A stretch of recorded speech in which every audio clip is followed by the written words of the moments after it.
Content warning. The Matherson Marriage contains unhealthy relationship dynamics and fictional domestic abuse. If you are in a real-life Matherson marriage, please reach out to the appropriate authorities for help.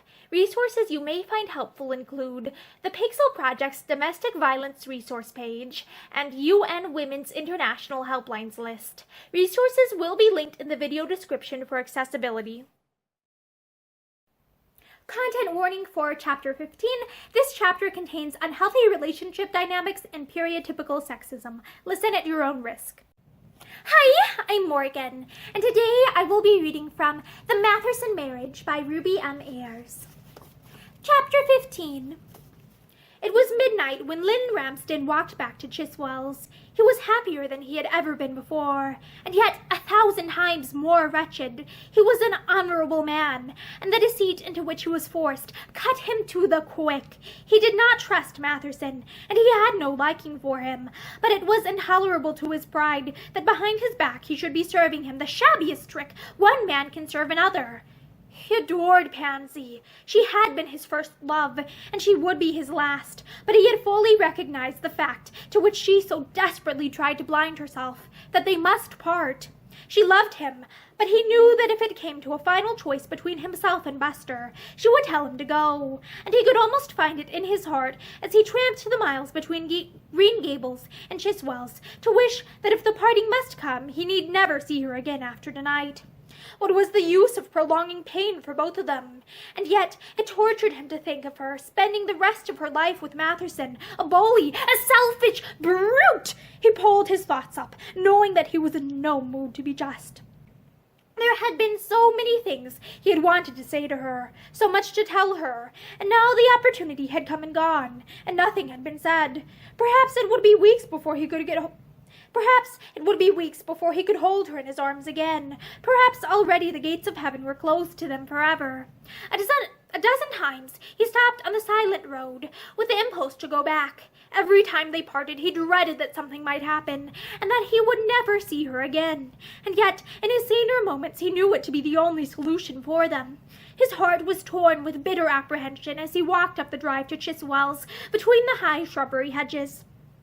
The church clock had struck 12 some time ago, but Lynn had never felt more awake in his life. He went over the last 2 hours, every kiss, every whispered word, again and again. His heart was full of the woman he loved. She seemed to have got into his very blood. He turned the bend in the drive that brought him to a full view of the house, and he stopped in vague surprise as he saw that there was a light in the library window. At this time of night, one of the servants must have carelessly left it on before going to bed, but as he fitted his key in the door, it was open from within, and his housekeeper stood looking at him in perplexity. "Oh, if you please, sir, I thought I ought to wait up. Mr. Matherson has been here ever since 10:30. He said he must see you if he waited all night." "Matherson!" Lynn Ramsden's heart seemed to stop beating. Then he recovered himself. "Very well. Thank you, Mrs. Gee. I'll go to him at once. I'm sorry you've had to wait up."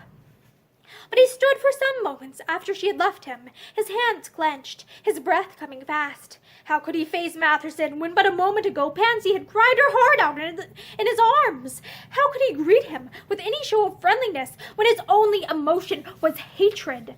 He crossed the hall and opened the library door.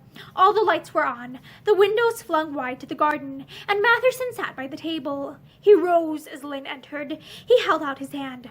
"So you've come! My dear fellow, I must apologize for this unearthly intrusion. I know it's most extraordinary, but please, don't apologize. I hope they've looked after you."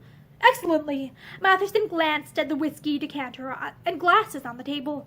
"I've made myself at home, I promise you." "Good." Lynn lit a cigarette. The air seemed full of unrest and suspicion, but he waited for Matherson to speak again, which he did almost at once. "I came down from town on the last train. Pansy left this morning, possibly, however, you know. You've probably been over to my place. No, at least, I went this morning to see Violet." "Ah, well, Pansy should have got home about tea time. I had intended to staying a few days longer, but this morning something happened that made it imperative for me to see you at once." "Yes?" Lynn sat down on the wide windowsill and looked at Matherson steadily. "Business trouble?" he asked briefly. Well, in a way, yes, but only what I've spoken to you about before. It was unpleasant coming at the end of a most delightful week. He smiled. Pansy will tell you, we had a splendid time. Quite a second honeymoon. I believe in a man and his wife getting away together for a few days sometimes. Yes. Lynn's hands were clenched in his pockets.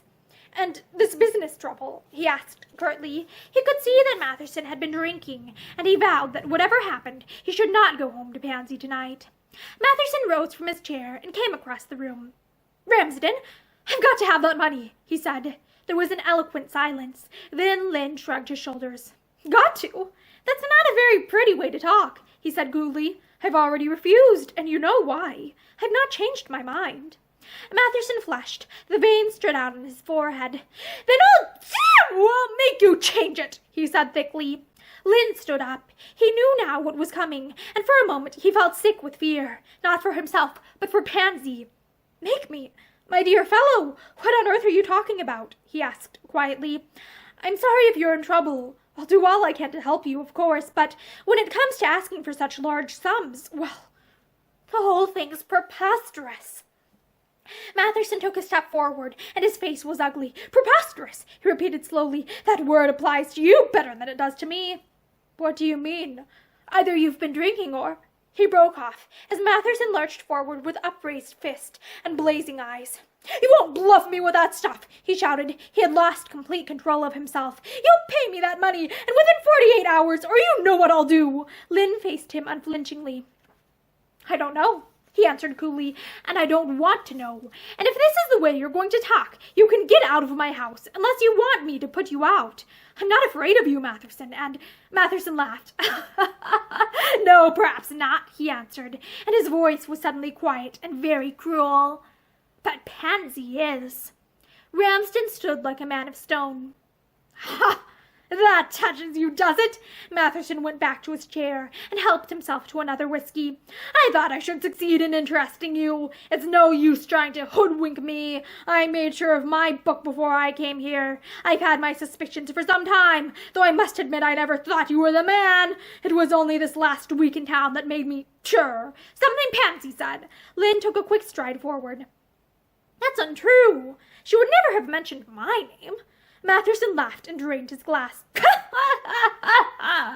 My dear fellow, she didn't. Don't get so excited. She was asleep and I woke her, and she said, well, perhaps we'll let it pass, he added, as he saw the passion in Lynn's eyes. Anyway, it was enough to tell me that what I wanted to know. So when she suggested coming home today without me, I let her go.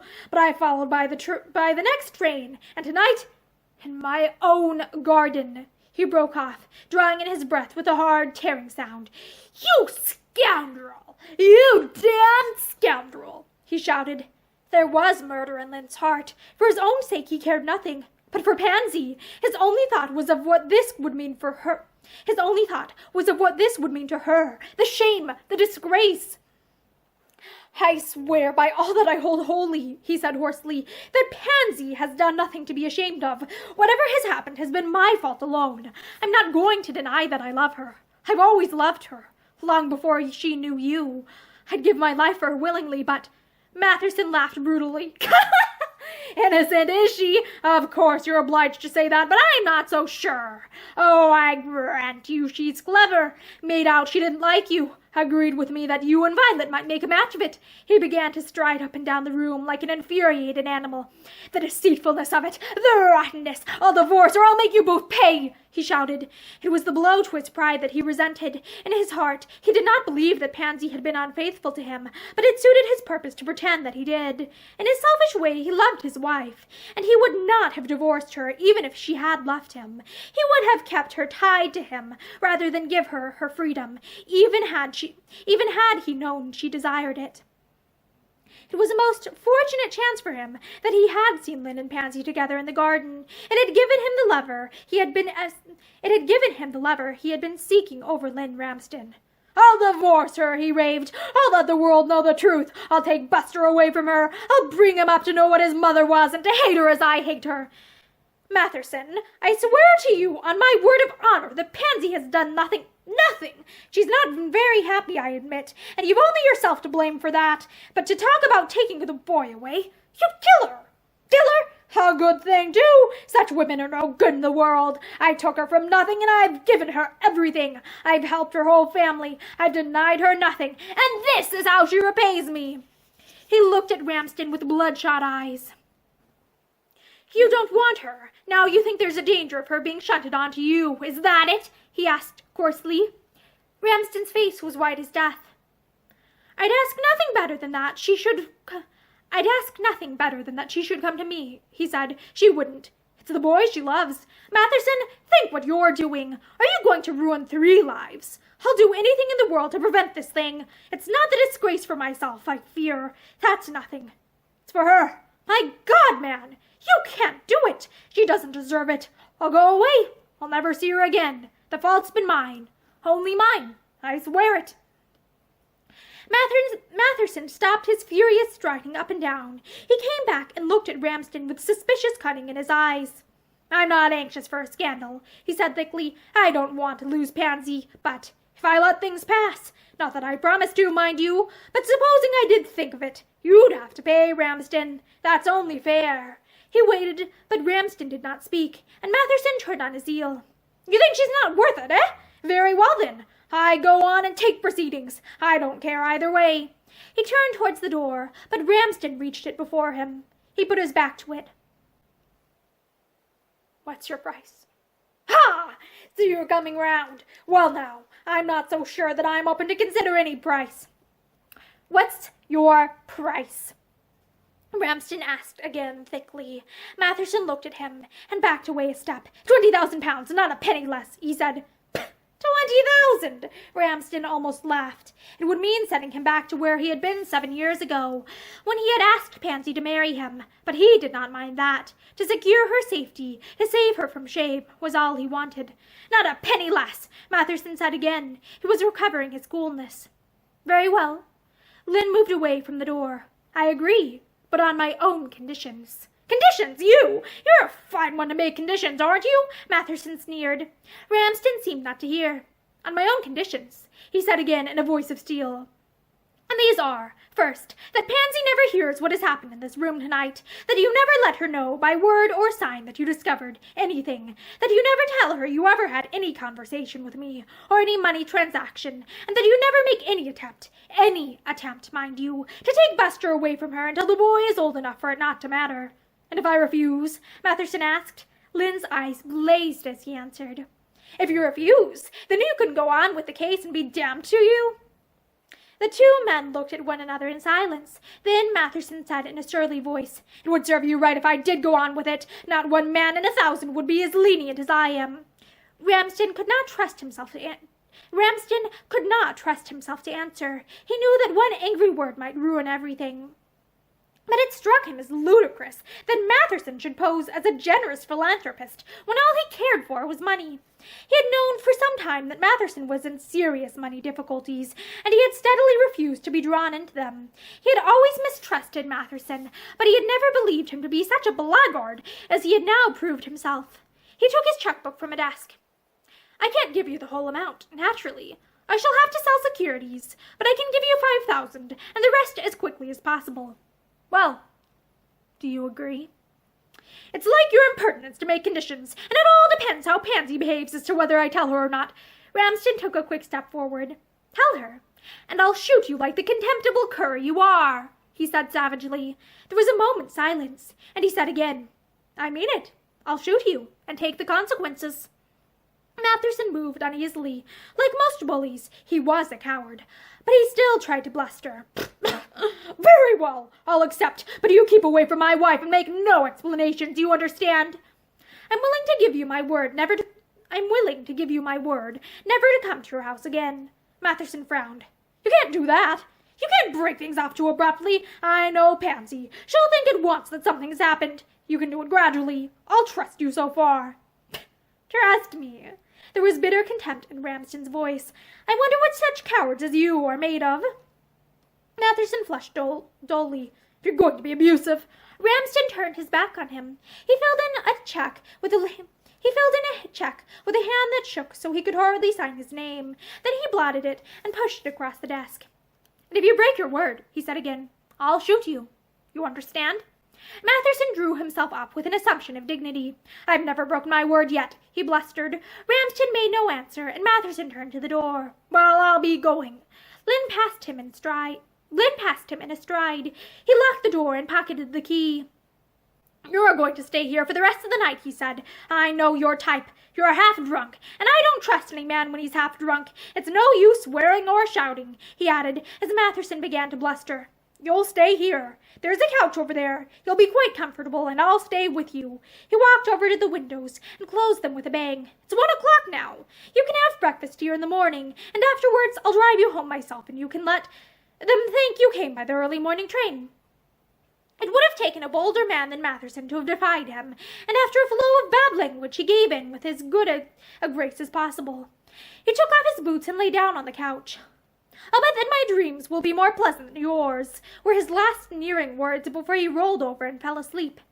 Ramsden opened the window and stood looking into the garden, the soft night air beating on his face. He had been worsted in the fight, and yet he felt like the conqueror. He was a ruined man, but he had saved Pansy from exposure and disgrace. Her last words came back to him with cruel insistence.